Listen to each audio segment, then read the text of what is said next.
Hey, Motorman here. This is from last Sunday's class, and in this video, I'm going to show you why your instincts are completely wrong when it comes to riding a motorcycle. Watch this rider. His instinct said go as slow as possible when making that turn. And, of course, no power going to the rear wheel. Too slow, the motorcycle falls over. This rider's biggest problem was not turning his head fast enough and looking where he wanted to go. And again, going too slow, trying to keep that motorcycle straight up because his brain is telling him, don't lean that motorcycle. And a motorcycle turns by leaning. In order to make the motorcycle turn at low speeds, without leaning, you've got to go way too slow. Now listen to this. Hear that throttle? Watch her come through this gate. Barely any throttle at all, fighting that motorcycle by trying to turn with the bike straight up. She was supposed to go inside that green cone, but she's going so slow, it's just about impossible to make the motorcycle turn. Every time she turns those bars straight, it's because her brain says, don't lean, straighten the bars. She knows that if she straightens the bars, the bike will stop leaning. Now, this rider just bought this motorcycle, and he needs some serious work with it. I had him going around those cones to try to build up a little bit of speed because he too was going way too slow. But he doesn't turn his head, or he turns it way too late. And again, he is fighting that lean because his brain is telling him, don't let that bike lean. Well, if you keep the bike straight up, your turns are going to be gigantic, or you're going to tip the motorcycle over. Get closer to that green. He's having to go 20, 30, 40 feet past that green tip cone in order to make these turns, and then he straightens up the bike and slows down as he goes through. Now here's our 75-year-old rider. He was helping me out this week. He was showing the riders the proper techniques. Right here he's doing the actual motor officer size of this course. That's extremely tight. It did take him once or twice to go through it because he'd never tried that before, but the third time he had it nailed because he knows the techniques. He doesn't use his instincts, he uses technique. This rider looks, her brain said, look at that thing you don't want to hit, and of course she hits it. I'm yelling at her because I said, you stole my cone. She still doesn't realize she's dragging that cone with her. I was going to call security. Stop thief.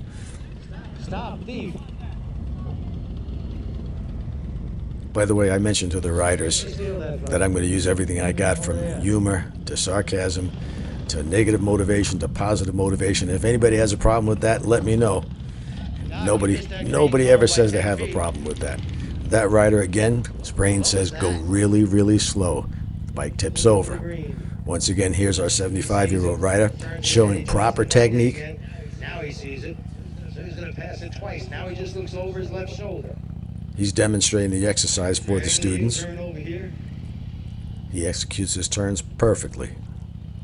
Lets the bike lean, has a little bit of speed going.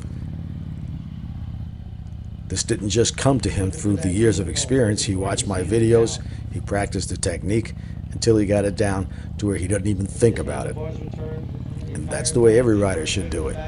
You should be able to do all these things without even thinking about it. Got to get rid of your instincts and get some technique. She hates that. As soon as he completes his circle, you're ready to pull it. And whether you're smart or average or dumb, it doesn't matter. Your instincts are the same. They're wrong when it comes to riding the motorcycle. This particular rider is a doctor. He's got to be a pretty smart guy, yet he's fighting with that instinct so much. He also has a problem with dragging the brake. Most of the time he's not using that rear brake. Remember, the three techniques are head and eyes, proper use of the friction zone, and a little pressure on the rear brake. If you drag that rear brake, it helps you when you're learning these techniques. It gives you 3 ways to control the bike. And this rider told me she had ridden this bike over 100,000 miles. And like many riders, in that 100,000 miles, what has she really done? She's cruised straight on down the road, made great big wide turns once in a while, and come to a nice easy stop. You should be able to do that the first day out on the road.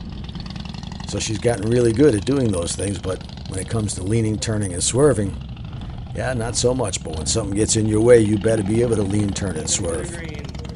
I was able to improve her skills by at least 100%, but for sure she needs a lot more work in low-speed techniques. Most crashes occur, motorcycle crashes occur at 20 miles per hour or below, so that's why it's so important.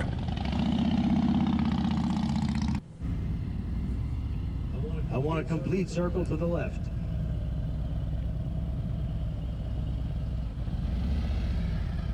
He cut that circle way too short. It's a 30-foot circle. You need to use all the space available because we have a lot of cones in a confined area, but there's only two that the rider needs to look at, and that's the ones right there with that green tip on it.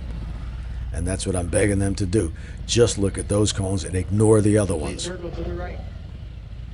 Looking for the green. Dragging that brake that your foot's not even on.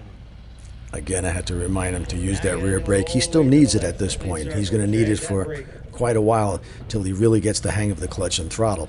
Once you get good at the clutch and throttle, when practicing, you could eliminate the rear brake. But right now, it's a really good helper for people. Once you get really good at manipulating the clutch and throttle, that rear brake is no longer needed when practicing. Always use it out on the road. You're going to make a U-turn, sure drag that rear brake because that's the last place you want to drop the bike. Now, this rider practiced prior to getting to the class, and he does extremely well throughout the course. He nailed every exercise, and we still, even though he was pretty good when he got there, we were still able to improve his skills and refine them. Thanks for watching.